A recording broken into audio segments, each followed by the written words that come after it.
coach right here, Ernest Dickerson. I'm Tupac Shakur. Thank you. He's one of our star players here. He's one of the star makers. There is a film that Hollywood didn't want made. A film built on a script that sat on a shelf for 9 years because studio executives said, and I want you to hear this clearly, nobody wants to see this movie. A film that was accidentally cast in a hallway, where a young man who wasn't even supposed to be there walked away with the most electrifying debut in 1990s cinema. A film where blood was spilled on the very first day of shooting. Real blood, not movie blood, just outside the filming location. A film whose poster was so controversial that Paramount Pictures scrambled to airbrush it before it could ignite a national firestorm. That film is Juice, released January 17, 1992. And today, we are going all the way behind the curtain. Not the polished anniversary interviews, not the Wikipedia summary. We are getting into the secrets, the near misses, the on-set brawls, the alternate endings, the accidental casting choices, and the chilling prophecy that one cast member made about his own life. A prophecy that came devastatingly true. Stay with me, because facts like these don't come around twice. Fact number 1. The script sat on a shelf for 9 years. Let me set the scene. It is the early 1980s. A young man named Ernest R. Dickerson has just graduated from film school at NYU. He has a story burning inside him. A story about 4 black teenagers in Harlem trying to survive, trying to find respect, trying to hold on to something in a world that keeps telling them they have nothing. He and his college friend, playwright Gerard Brown, put it on paper, and then they take it to Hollywood. Hollywood says no. Not just no, they say nobody wants to see this movie. The script sat on the shelf for 9 years. 9 years, nearly a decade of silence, of rejection, of that story sitting in a drawer while the world moved on. Think about that the next time someone tells you your idea isn't good enough. My name is Ernest Dickerson. Welcome to Movie Phone.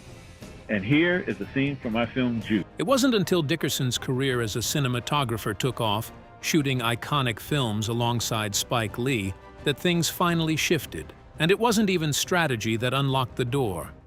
Fact number 2. The script was sent as a writing sample, not a pitch. Here's the part that will make your jaw drop. Gerard Brown had eventually obtained a literary agent. A group of directors were searching for a new screenwriter, and his agent needed something to send them as a sample of his work. She asked Brown to send over everything he'd ever written. So he sent over Juice, not as a film he was trying to get made, just as proof that he could write. A sample, a calling card. Those directors read it and immediately said they didn't want a screenwriter. They wanted that film. The very project that Hollywood had turned its back on for close to a decade was greenlit because someone sent it to the wrong people for the wrong reason at exactly the right time. You cannot make this stuff up. Fact number 3. It almost never got funded. Then 2 films changed everything. Even with interest, money was the problem. The project needed a production budget and distribution, and nobody was rushing to write the check. However, the subsequent successes of New Jack City and Boys and the Hood in 1991 generated renewed interest in Juice and led to Island World Productions' agreement to fund the $4 to $5 million production budget in exchange for worldwide distribution rights. Once cameras were rolling, the bidding war began. Every major Hollywood studio was said to be interested in domestic distribution rights by the time principal photography was underway. And Paramount Pictures ultimately won the rights with a promised $10 million prints and advertising budget. Let that sink in. The same industry that said nobody wants to see this movie was now in a bidding war to distribute it. $10 million in prints and advertising. Hollywood is nothing if not consistent in its inconsistency. Fact number 4. Ernest Dickerson was Spike Lee's eyes, literally. Before he was a director, Ernest Dickerson was the cinematographer. He had worked with Spike Lee since his directorial debut, Joe's Bed-Stuy Barbershop, We Cut Heads, and for most of his major pictures, including She's Gotta Have It, School Days, Do the Right Thing, Mo Better Blues, Jungle Fever, and Malcolm X. Every frame of those cinematic classics, Do the Right Thing, Malcolm X, those were shot through Dickerson's lens. He understood composition, he understood light, he understood how to make a story feel like it breathes. When he finally got to sit in the director's chair, he brought all of that visual mastery with him. Juice wasn't directed by a beginner. It was directed by a man who had spent over a decade studying at the feet of one of the greatest filmmakers of his generation. I'm gratified. I'm happy that it's lasted, and I'm glad a lot of younger people are able to see it. And yet, as you'll hear, even all of that preparation couldn't fully prepare him for what was about to happen on that Harlem set. Fact number 5. Tupac Shakur was not supposed to be there. Now we get to the moment that changed everything. The moment that, had it unfolded even slightly differently, Juice as we know it would not exist. An iconic 90s rapper came in to audition as Bishop, but not the one you're thinking. It was Anthony Criss, aka Treach from Naughty by Nature. Accompanying Treach to the audition that day, however, was his friend, the up-and-coming rapper Tupac Shakur, who had just debuted under the stage name Tupac as a roadie-turned-supporting MC. Tupac was not on the guest list. He was not on the call sheet. He was not there to audition. He was there because he was Treach's friend, and he had nowhere better to be. Ernest Dickerson, getting desperate because he wasn't finding the right actor for Bishop, spotted Tupac in the waiting area and asked him, "Well, what about you, man? You want to read?" Tupac said, "Yeah." The rest, as they say, is history. But the details of what happened next, that is where this story gets extraordinary. Fact number 6. Tupac auditioned for the wrong role. First, here is something most people don't know. Tupac Shakur auditioned twice for the film. The first time, he had auditioned for Quincy Q, the role that Omar Epps would be cast in, and director Ernest Dickerson was so impressed by his performance that he personally asked him to stay around and audition for another part, which was the role of Bishop, which he had been having a lot of trouble casting. Think about that alternate universe for a moment. Tupac Shakur as Q, the aspiring DJ, the dreamer, the one with hope. Can you even picture it? That gentle vulnerability, that artistic soul. Would the world have ever seen the thunderous, terrifying Bishop if Dickerson hadn't stopped the process and said, "Wait, I need you to read something else"? Tupac agreed, taking a few minutes to step outside and study the lines. When he returned, he delivered an impromptu and raw performance saying, "I read cold turkey, walked in there, picked up the sides, and just read." Fact number 7. The audition room erupted. You think standing ovations only happen at theaters? Not on this day. Money B, who was present at the audition, remembers it vividly. Tupac goes in the room. All of a sudden, you hear cheering, and people standing up and whistling and everything. People stood up in an audition room for a young man who wasn't even supposed to be there that day, for a young man who hadn't yet finished his debut album, for a young man who, just weeks earlier, had been a background dancer and roadie for Digital Underground. Dickerson reflects, the thing that he came with, that he understood about Bishop, was the pain that forces Bishop to make the decision that he makes. It's easy to come in and act ballistic and go crazy in front of the camera, but to have a depth, to have a reason for that, that was the most amazing thing about Tupac. He wasn't just performing anger, he was performing the wound underneath the anger, and the room felt it. Fact number 8. Tupac's parting words sealed the deal. After the audition, Tupac Shakur did something that told everyone in that room exactly who they were dealing with. Producer David Heyman recalls, Tupac walked out of the room and he stuck his head back in, and with a little wink and a smile, because he was mischievous, he says, "You better give me the part because I know where y'all live." And then he shut the door and walked out. Dickerson and Heyman looked at each other. That was their guy. It was a joke, of course. A mischievous, magnetic, perfectly calibrated exit line. But there was something in it. A flash of Bishop himself. A threat delivered with a grin. A warning wrapped in charisma. Now we want to see what happens when these 4 black males try to grow up and we all go in different directions. The character he was about to play had just walked out of that audition room in real life. Fact number 9, Treach and Money B both missed out on roles they planned to share. Here is something that has never quite gotten the attention it deserves. Treach and Money B didn't just show up to audition independently, they had a plan. While both Money B and Treach had official auditions, the trio had a plan to make it so that they would play 3 prominent roles in Juice, and thus be real friends being friends in the movie, which would have been dope, according to Money B. But this plan would not come to pass, as Money B was given a quick thanks but no thanks, while Treach would be cast only in a smaller role. 3 rappers walked in with a scheme to take over the film, and the one who walked out with the lead wasn't even supposed to audition. He wasn't part of the plan. He was just there. Fact number 10. They had a chemistry dinner before casting was confirmed. Before the 4 leads were officially confirmed, the producers did something remarkably thoughtful. They brought the finalists together for dinner, not a formal screen test, but a dinner, to see if the chemistry between them was real.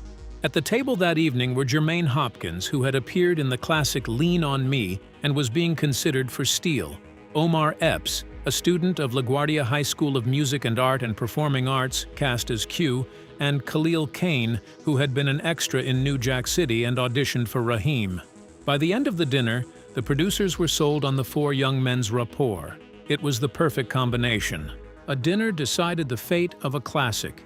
Sometimes the most important moments in Hollywood history happen not on camera, but at a table. Fact number 11.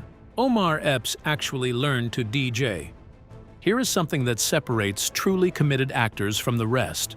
Omar Epps wasn't just going to pretend to be a DJ. He was going to become one. Hank Shockley of the Bomb Squad explained, "It had to be authentic, otherwise it wasn't going to be believable to the audience. So every aspect of the DJing and juice had to be on point." There was a friend of mine at the time named Cameron. He was a good DJ that could also instruct. I put Omar in a room for a week with Cam. According to IMDb trivia, Omar Epps learned how to spin as a DJ before production began. You can't make it, man. What do you mean you can't make it? I got a real important appointment. Well, how important is it?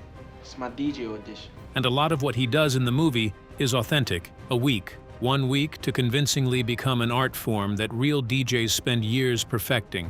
And if you watch those scenes today, the way his hands move, the confidence in his body language, it shows. That wasn't performance, that was work.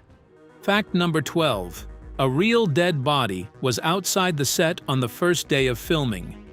Let us pause here for a moment, because this fact is one of the most sobering things about the entire production. Omar Epps recalled, "I remember the first day of shooting. Somebody got shot right outside the location. There was a dead body with a blanket over it. I knew the experience of filming Juice was incredible, but I also knew there were real-life things happening around me every day." They were making a film about the deadly consequences of street violence, and on the first day of production, the streets themselves reminded everyone exactly how real those consequences were. The cast and crew were not shooting in a studio backlot approximating Harlem. They were in Harlem. The stakes were not fictional. That reality bleeds through every frame of the film, because the people making it could not escape it even when the cameras stopped rolling. Fact number 13. Someone stole from the set, and Tupac personally handled it. The violence didn't stop with that first day. During production, someone broke into the set and stole items belonging to the cast and crew. Tupac was among those whose belongings were taken. Tupac went off the rails at this violation of one of his mother Afeni's cardinal rules: never steal from another.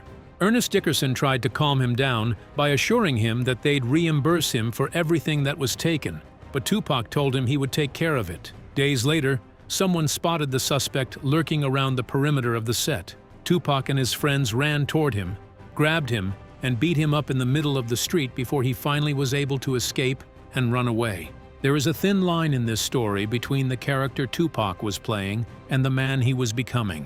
Bishop operated on a code, Tupac operated on a code, and on the streets of Harlem, those codes overlapped in ways that were impossible to untangle. Fact number 14. Tupac went method, and it caused a physical fight. According to Jermaine Hopkins, Tupac Shakur often walked off the set during filming. As a prank, Hopkins told Shakur that he was being fired from the film. When Shakur found out that it was not true, he started a physical altercation with Hopkins. He would stop the scene, he would go, and he would embrace them and... Think about what it takes to prank someone so deeply in character that hearing they've been fired makes them physically react. Tupac wasn't just playing Bishop, he was living Bishop. Every walk-off was Bishop refusing to be controlled. Every confrontation was Bishop refusing to back down. Hopkins later confirmed that Tupac's intensity on set was real and constant. He was not an easy scene partner. He was a force of nature that everyone around him had to work with, work around, and sometimes brace for. Fact number 15. There was an awkward romantic moment involving a transgender woman. Ernest Dickerson has told this story more than once because it perfectly captures the mischievous human side of Tupac that the public rarely saw. On set, there was a small group of young ladies who were hanging around checking us out, Dickerson recalled. And they were very attractive young ladies. But then, we started looking at them and realized they had razor bumps and Adam's apples. The crew realized they were trans women. Tupac, unaware of this, began flirting with one of them and started asking for her phone number. She wouldn't give it to him. Instead, she told him, "Honey, you don't want my phone number. I'm telling you, you don't know what's going on here." According to Dickerson, the object of Shakur's affection had actually been one of the featured subjects of the famous 1990 documentary Paris is Burning, about the LGBTQ scene in late 80s New York. Once Shakur found out, he laughed it all off. He knew the joke was on him, Dickerson said, and he could laugh at himself. It was a cute moment. Behind the ferocity of Bishop was a young man who could still laugh at himself. That humanity is part of what makes Juice something more than a crime film. Fact number 16. Queen Latifah was a last-minute replacement for Africa Bambaataa. Now here is a casting swap that fundamentally changed the film's legacy, and most people have no idea it almost went the other direction entirely. Ernest Dickerson explained, "We were fortunate to get Queen Latifah because in the original script, her character was actually Africa Bambaataa, but he didn't want to do the movie. And I had just met Latifah because I had just worked with her on Jungle Fever. She was a homegirl from my hometown of Newark, New Jersey." Africa Bambaataa, hip-hop pioneer, founder of the Universal Zulu Nation, Africa Bambaataa, the Zulu nations, was written into the script. He passed, and in his place stepped a young Queen Latifah in one of her early film appearances, delivering exactly the kind of authentic hip-hop energy the scene required. Ask yourself, would Queen Latifah's film career have launched differently without this moment?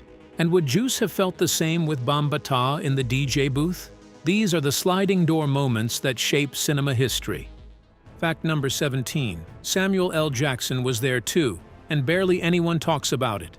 Quick, name the cast of Juice. You said Tupac, you said Omar Epps, maybe Queen Latifah, but did you say Samuel L. Jackson? Samuel L. Jackson appears in Juice as Trip. He is there, in the film, playing a character named Trip, and he is so overshadowed by Tupac's volcanic performance and the story's central quartet that most casual viewers barely register his presence. This was 1992. Samuel L. Jackson was on the verge of his Pulp Fiction breakthrough, but hadn't quite arrived there yet. He was one of the most recognizable character actors in New York, with credits from Spike Lee films and Goodfellas already on his resume, and he showed up for Juice, and still barely gets mentioned. That is how overwhelming Tupac Shakur's presence in this film truly was. Fact number 18. Cindy Herron of En Vogue made her film debut here. 1992 was a year of firsts. It was Tupac Shakur's acting debut. It was Omar Epps' acting debut. It was Khalil Kane's debut. And it was also the film debut of Cindy Herron, the stunning, Grammy-winning voice from En Vogue, one of the biggest R&B groups on the planet at that time. Dickerson explains how her casting came about. When we were planning the script, I was interviewing some friends of my brother-in-law who were young teenagers in Harlem, and one of them was having an affair with a young divorcee, so I thought that was interesting. Dickerson insists Herron was perfect for that role. Think about the cultural weight of that ensemble. Tupac Shakur, Queen Latifah, Cindy Herron of En Vogue, Samuel L. Jackson, all in the same film. A film made for $4 to $5 million. The density of talent in Juice is almost absurd when you lay it out like that. Fact number 19. Donald Faison auditioned for Bishop before he was Turk in Scrubs, before he became one of television's most beloved comedic actors. Donald Faison sat in an audition room and read for the role of Roland Bishop in Juice. Daryl Mitchell, Donald Faison, Anthony Tretch-Chris, and Money B were among the people who auditioned for the role of Bishop. Faison, as Bishop, one of television's most cheerful, warm-hearted comedic presences, reading lines for the most terrifying character in 1990s urban cinema. Hollywood is full of these invisible alternate histories, and sometimes the only way to understand how exactly right the final casting was is to imagine who almost wore that jacket instead. Fact number 20. Jeffrey Wright also auditioned. It doesn't stop with Faison. In an interview with Earweb, Ernest Dickerson was asked about the audition process and revealed that Jeffrey Wright also came in to audition for the film. Jeffrey Wright, the man who would go on to play Felix Leiter in the Bond franchise. I'm here with Jeffrey Wright. Jeffrey! Lola. A Bond flick. That's a good time. Basquiat, James Baldwin, one of the most versatile dramatic actors of his generation. He read for Juice before any of that happened. Now ask yourself, who did he read for? And what would a Jeffrey Wright-led Juice have looked like? We will never know. But what we do know is that the competition for these roles was extraordinary, and the cast that emerged was somehow exactly right. Fact number 21. The original ending was completely different and darker. Now we get to one of the most fascinating behind-the-scenes battles in the film's creation. The ending you saw in theaters? That was not the ending the writers intended. Screenwriter Gerard Brown described the original vision. Originally, at the end of the fight scene between Bishop and Q, I had Bishop and Q falling through the roof. Come on, Q, don't let me go! I got you, Bishop, man, come on. But the producers said that's too much money. So I had Bishop hanging over the ledge with Q pulling him up. But Bishop hears the police sirens and says to Q, "I'm not going to jail, man." So in the script, he breaks Q's grip and he falls to his death.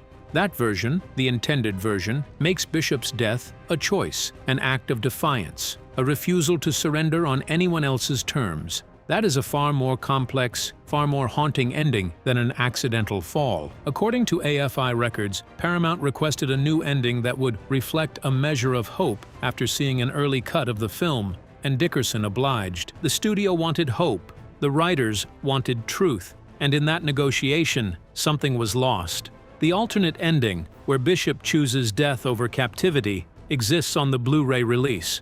If you haven't seen it, you need to. It changes the entire meaning of Bishop's arc. Fact number 22. The promotional poster caused a national controversy. Long before the film was even released, Juice was already making enemies in high places, and it came down to a poster. An early poster showed the four principal actors in a bluish haze, with Tupac Shakur holding a handgun. The title appeared in red amidst the slogan, "Power, Respect, Juice. How far will you go to get it?" Some accused the image of being exploitative, partly because the red and blue tones evoked the colors of the Bloods and Crips, the two major rival street gangs in Los Angeles. Paramount decided to airbrush the handgun out of the poster image. However, the image remained unaltered on soundtrack artwork. In addition to the poster, theatrical trailers and television advertisements were criticized for emphasizing violence and drew protests from groups such as the Los Angeles-based Mothers Against Gangs in Communities, MAGIC. A studio went to war over a poster, and the irony is that every piece of controversy, every protest, every news segment about the dangerous imagery was free advertising that money could not buy. By the time Juice opened, everyone in America knew what it was. Fact number 23. The film opened on Martin Luther King Day. The timing of this release was not accidental. The film opened in 1,089 theaters on January 17, 1992, Martin Luther King Day weekend. A film about black youth in Harlem.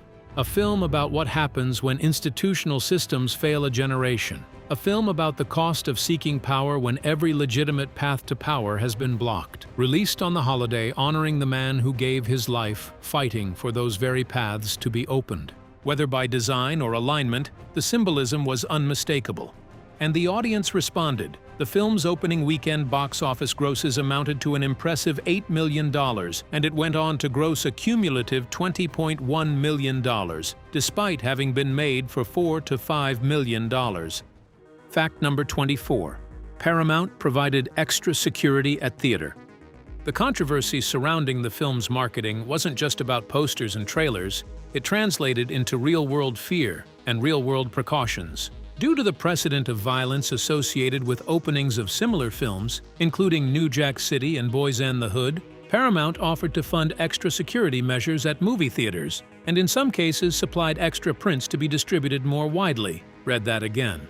The studio was so concerned about potential violence at screenings of Juice that they paid for additional security guards at cinemas across the country.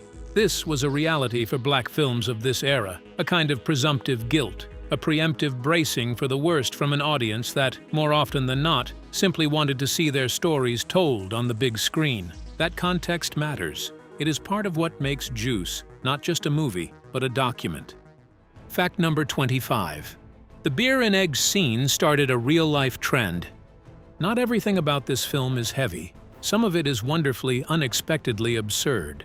Jermaine "Huggy" Hopkins revealed, "I never would have eaten those eggs, but at that time that's what those characters would have been doing. Steele would have done something like that." What's crazy, though, is that scene actually started a craze, man. People started putting beer in their eggs.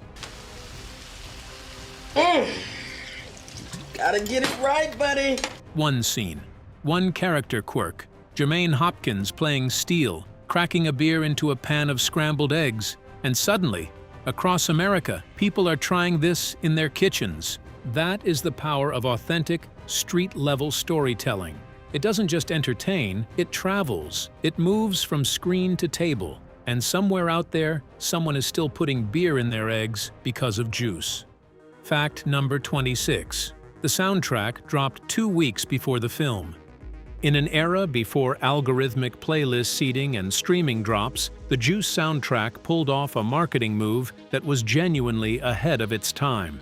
The Juice soundtrack was released on December 31, 1991, 2 weeks ahead of the film's theatrical debut through MCA Records, featuring 14 tracks primarily in the hip-hop and contemporary R&B genres. The soundtrack achieved significant commercial success, peaking at number 17 on the U.S. Billboard 200 chart and number 3 on the top R&B/hip-hop albums chart. On March 4, 1992, it was certified gold by the Recording Industry Association of America, RIAA, for shipments exceeding 500,000 copies. 2 weeks before the movie opened, the music was already in the streets. Songs from Naughty by Nature, EPMD, and Eric B. and Rakim were already in car stereos and boomboxes. By the time January 17th arrived, the audience wasn't just ready, they were primed. And the score itself? The original score was composed by Hank Shockley and the Bomb Squad, the production team known for their work with Public Enemy, which underscores the film's tense atmosphere through aggressive rhythmic instrumentation distinct from the soundtrack's vocal tracks. Public Enemy's production team scored a crime drama. Let that land for a moment. Fact number 27. There is an alternate ending on the Blu-ray, and it changes everything. We mentioned the alternate ending earlier, but it deserves its own fact, because it is not just a footnote, it is a revelation. In the alternate ending, instead of Bishop accidentally falling to his death, he voluntarily loses grip of Q's hand after hearing approaching police sirens. Bishop states that he ain't going to jail. That line, "I ain't going to jail," reframes the entire character. In the theatrical version, Bishop dies because he cannot hold on. In the original version, Bishop dies because he chooses to let go. He would rather fall than be taken. He would rather end on his own terms than surrender. That is a fundamentally different moral statement, and it is the statement the filmmakers intended. The version Hollywood gave us is tragic. The version Dickerson and Brown wanted is Shakespearean. If you have ever watched Juice and felt something incomplete about the ending, now you know why. Fact number 28. Tupac told them he would never become a movie star, and he was right. This is the fact that haunts everything else, the one that puts a chill in the room. After production on Juice wrapped, the producers were excited. They saw a star. They saw a future. Producer Neil H. Moritz pulled Tupac aside and assured him that he had a major film career ahead of him, the kind of career that stars are built on. But Shakur, who had no illusions about the harrowing homicide statistics that plagued America's young black men, had already formed his own grim self-fulfilling prophecy, according to an excerpt from Tupac Shakur, the authorized biography by Stacey Robinson. He told them he would never be a movie star. He was 20 years old. 20 years old, standing on the threshold of everything, and already certain it would be taken from him. He was right. Tupac Shakur was shot and killed on September 13, 1996. In the 1996 killing of rapper Tupac Shakur. He was 25 years old. He had appeared in Poetic Justice, Above the Rim, Gridlocked, and Gang-related after Juice, each performance more assured than the last, each one a glimpse of what that career could have been. But he knew, somehow, impossibly, he knew. And that knowledge, that grief, is what makes Juice something more than a film. It is a time capsule. It is a window into a young man who burned brighter than almost anyone in his generation, who understood his own world with devastating clarity, and who left behind a performance so raw and so real that 30 years later, audiences still feel it like something personal. 28 facts, 28 windows into a world that most of Hollywood didn't want made, didn't want marketed, and didn't want shown on screen. And yet Juice survived every obstacle. The 9-year wait, the studio hesitation, the poster controversy, the alternate ending battle, the on-set violence, all of it. Director Dickerson once said, "My daughter told me that her friends had juice parties where they would watch the movie and recite the dialogue." Our little story still seems to resonate with so many young people today, and I am very happy about that. 30 years on, people are still having juice parties, still reciting the dialogue, still feeling the weight of that rooftop scene like it just happened. That is what separates a film from a classic. A classic doesn't ask for your permission to matter. It matters whether you're ready or not. Now, which of these facts hit different for you? Drop it in the comments. Was it Tupac not even being scheduled to audition? The alternate ending? The dead body on the first day of filming? Tell me which one stopped you cold, because I want to know. And if you haven't seen Juice in a while, or if you've never seen the alternate ending, I genuinely think tonight is the night. Hit subscribe if you want more breakdowns like this one, and I'll see you in the next one.